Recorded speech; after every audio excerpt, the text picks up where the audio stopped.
सात संगत जी प्रेम और सत्कार से बोलिए। धन्य निरंकार जी। सात संगत जी आपके अपने यनियम वनस चैनल में आपका स्वागत है। सात संगत जी आज हम जानेंगे सात संगत जी की घर पर हम उस निरंकार की भक्ति कैसे करें। एक दृश्य, एक शांत कमरा। संत मोहन एक कुर्सी पर बैठे हैं। उनके चेहरे पर एक सौम्य तेज है। बहन सरिता भी कुर्सी पर बैठी है। आंखों में एक गहरी जिज्ञासा और थोड़ी उलझन है। बहन सरिता, धन निरंकार जी, महात्मा जी, सत्संग में बैठकर हमेशा एक असीम शांति मिलती है, लेकिन यह शांति संगत से घर तक आते आते कहीं खो जाती है। संत मोहन, धन निरंकार जी, बहन जी, निरंकार कृपा करे, यह शांति कहीं खोती नहीं है, बस मन में के कोताहल में दब जाती है। जैसे सूरज बादलों के पीछे छिप जाता है, पर होता वही है। कहिए मन में क्या बदलाव गिरे, निसंकोच कहिए। बहन सरिता, महात्मा जी, आपने मन की बात पकड़ ली। मैं संगत में जब सदगुरु के वचन सुनती हूँ, संगत के अनुभव सुनती हूँ, तो लगता है कि जीवन का लक्ष्य मिल गया है। पर घर पर जैसे ही दहलीज पर कदम रखती हूँ, वही दुनिया, वही जिम्मेदारियाँ, बच्चों की चिंता, घर के काम, पति की अपेक्षाएं, इन सबको बीच भक्ति का भाव, वह निरंकार का एहसास कब काबू हो जाता है पता ही नहीं चलता। मैं जानना चाहती हूँ कि बहुत गहराई से, कि घर की चार दीवारी में गृहस्थ के कांटों भरे ताज को पहनकर निरंकार का कमल कैसे खिलाया जाए। इसका सबसे और सच्चा व्यवहारिक मार्ग क्या है। कोई ऐसा रास्ता जो सिर्फ सुनने में अच्छा ना लगे, बल्कि जिसे जिया जा सके। संत मुंह आंखें बंद कर एक क्षण मौन रहते हैं, फिर एक गहरी मुस्कान के साथ, बहन जी, आपने प्रश्न नहीं पूछा, आपने हर उस ग्रस्त महात्मा की पीड़ा को वाणी दी है, जो भक्ति और दुनिया के बीच संतुलन साधना चाहता है। और विश्वास मानिए, सदगुरु हमें जंगल में जाकर साधु बनने को नहीं कहते, वे तो हमें गृहस्थ में रहकर ही संत जैसा जीवन जीने की कला सिखाते हैं। भक्ति कोई अलग से करने की क्रिया नहीं है, बल्कि जीवन जीने का दृष्टिकोण है। चलिए सात संगत जी, आज जानते हैं, हम इस दृष्टिकोण को सीढ़ी दर सीढ़ी समझने का प्रयास करते हैं। स्टेप वन, एहसास। एहसास की निरंकार मुझसे अलग या दूर कहीं आसमान में नहीं है। यह हर पल, हर सांस में मेरे साथ है, मेरे अंग संग है। जैसे हमें यह याद नहीं रखना पड़ता है कि हमें सांस लेनी है, तो वह स्वतः चल रही है, ठीक वैसे ही निरंकार का साथ एक सच्चाई है, बस हमें इसका एहसास जगाना है। बहन सरिता, आत्मा जी, यह एहसास जगाए कैसे, मन तो बड़ा चंचल है, तुरंत भूल जाता है। संत मोहन, मैं तुम्हें एक बहुत सुंदर प्रसंग सुनाता हूँ। ऋषि सुखदेव जी को जब ब्रह्म ज्ञान की इच्छा हुई, तो उनके पिता ने उन्हें राजा जनक के पास भेज दिया। सुखदेव जी को बड़ा आश्चर्य हुआ कि एक राजा को राजपाट, महल और दुनियादारी में लिप्त है, वह मुझे क्या ज्ञान देगा। जब वे जनक के दरबार में पहुंचे, तो जनक जी ने उनका आदर किया और कहा, ऋषिवर, आपको उत्तर मिलेगा, पर पहले मेरे साथ कुछ दिन रहिए। एक दिन जनक जी सुखदेव जी को एक भव्य कक्ष में ले गए। कच्छ के बीचों बीच एक खंबे पर एक नंगी तलवार लटक रही थी, जो एक कच्चे धागे से बंधी थी। जनक जी ने सुखदेव जी को ठीक उस तलवार के नीचे बैठा दिया, और दरबार की सारी गतिविधियां वहीं चलने लगी। नित्य संगीत, राजकाज की बातें, सब कुछ हो रहा था। शाम को जनक जी ने पूछा, ऋषिवर, आज का दिन कैसा रहा, संगीत और नृत्य का आनंद कैसा लिया।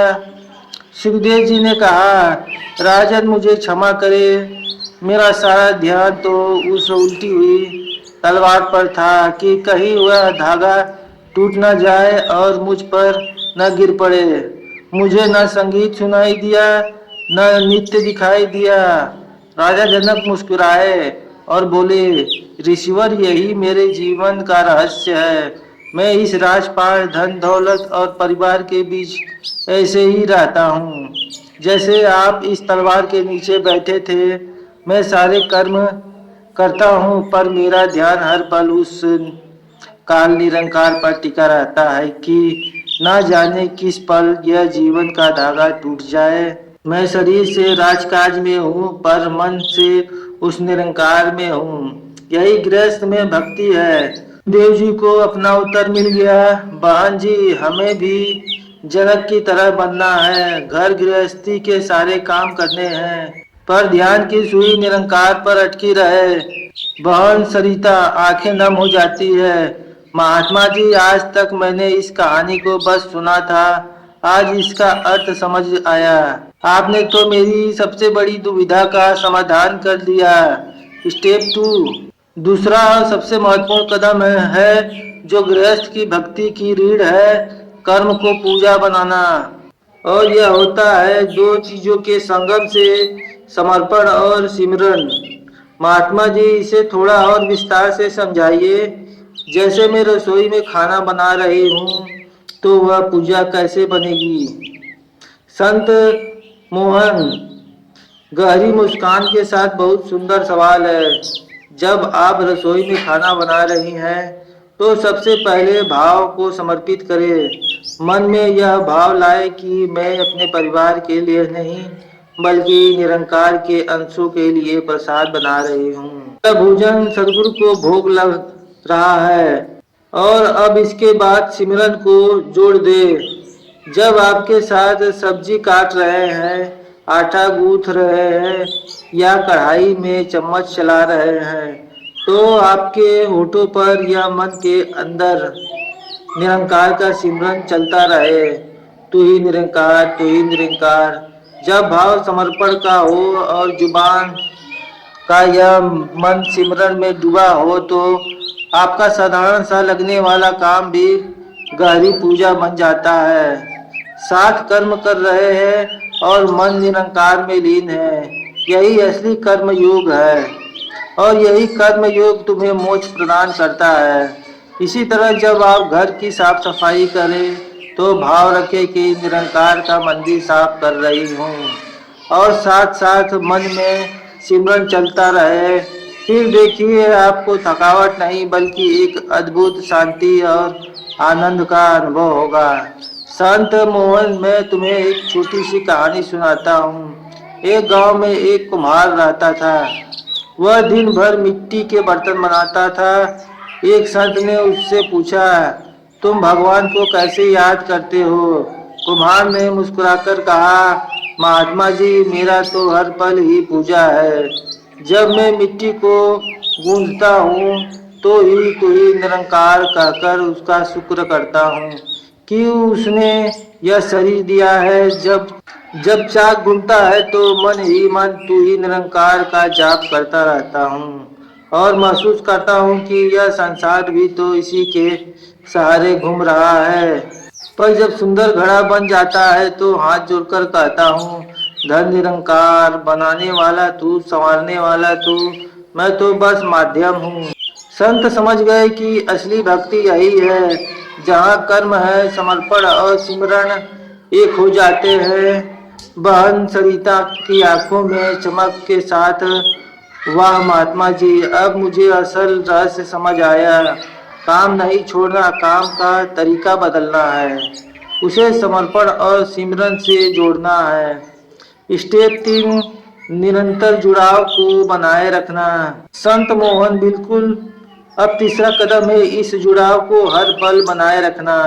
जैसे हमने दूसरे कदम की बात की, काम करते हुए तो सिमरन चलता ही है। यह तीसरा कदम उस जुड़ाव को उन पलों में भी बनाए रखने के लिए है जब हम खाली होते हैं, जैसे कहीं जा रहे हैं, किसी का इंतजार कर रहे हैं। उन खाली पलों में मन को व्यर्थ की चिंता में, उसे तू ही निरंकार के एहसास में टिका दो। और आपके मन के लिए एक एंगर का काम करेगा। इसे समझाने के लिए मैं तुम्हें एक छोटी सी पर बहुत गहरी कहानी सुनाता हूँ। एक बार एक व्यक्ति ने बड़ी तपस्या करके एक सिद्ध महात्मा को प्रसन्न कर लिया।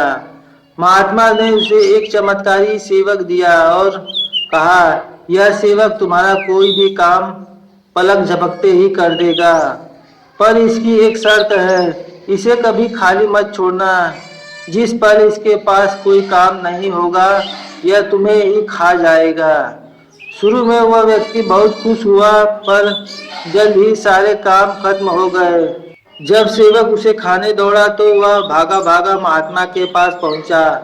महात्मा मुस्कुराए और बोले, घबराओ मत, एक ऊंचा सा बांस का खंभा गड़वा दो और जब भी सेवक खाली हो तो उसे इस कमरे पर चढ़ने उतरने का काम दे दो।